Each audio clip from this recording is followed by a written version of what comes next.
If it was the area, you should have focused somewhere else, and such. Another feature this program has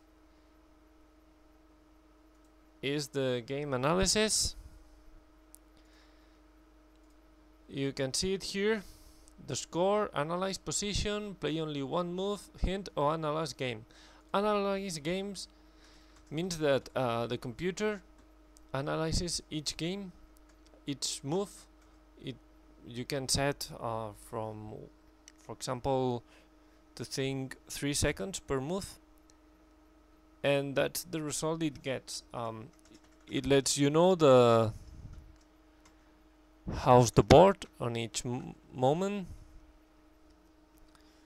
For example, those groups are unsettled. This is white territory, unsettled, black, white, and such. This means this is dead, or almost dead, because dead, it's got this one, it's a minus. This is totally dead, according to what the computer thinks. Here we can see the score graph. White is supposed to be winning by 13 points, and the black areas, rectangles you can see here, are black marks. So we can see, for example, where did here black was winning,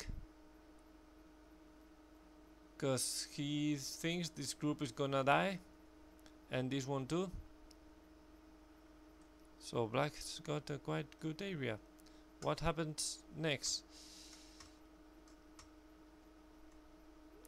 You see, he thinks that this black group is dead, so accordingly he thinks that white will win. More things.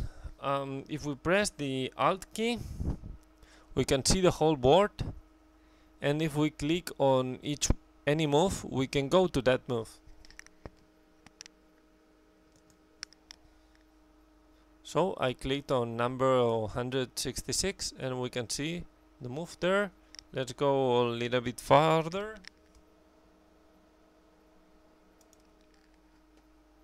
Okay, right. More things. If you want to analyze a position, but just that concrete position, not the full game, you can calculate the score. Here white is winning by 4.5 points. Analyze position, or a hint. The computer analyzes the board and lets you know what he considers to be a good move. Okay, so now we'll go to the options. There are two places for options. There are traditional options here and special more options. So before we get to the last chapter, I want to comment the thing about Go programs. There's nothing such as a perfect program, and this is a good sample of it, because it's a quite good program, lots of features, very customizable, but it's got a couple of minor bugs. For example, here, if we've got the score graph enabled, we can't see the captures of the players. You see, now we can see them. 4-4, and now it's hidden, and part of the game of the name and the ranking of this player is hidden too. Also, if you maximize the board, it's even worse. And this is at a quite high resolution. Okay.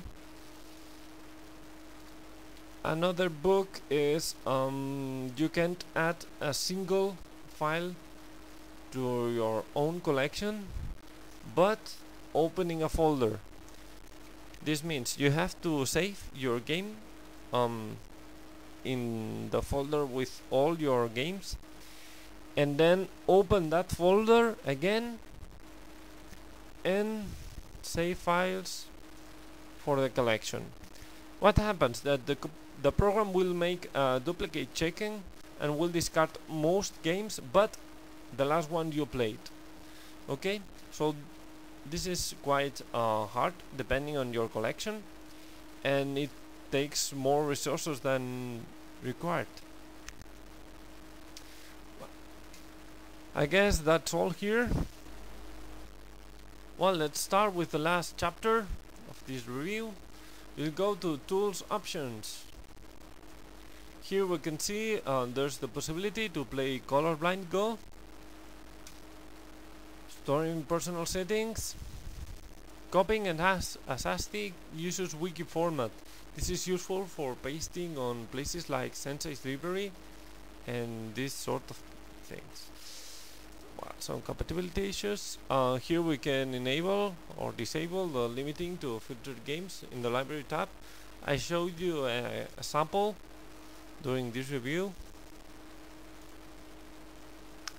Adding your own GTP engine, you can add up to 10 of them, and you can also customize a little bit SmartGo's strength, checking for updates and resetting to defaults. More options, we have them here. Special more options. Here we can see there's a lot of options you can customize here, and the one I was talking you about, for example, here we can see auto replay speed fast 1000, auto replay speed normal 3000. This means 3 seconds. I'm gonna change it for 5 seconds, and now we can see it's enabled at 5 seconds, and the game will start being played at that speed. Okay, let's stop it. Stop at comments, so it stopped. Yeah. Well, I guess that's all for this program. If you've got any more questions, please let me know, and also let me know your opinion about this review. Bye.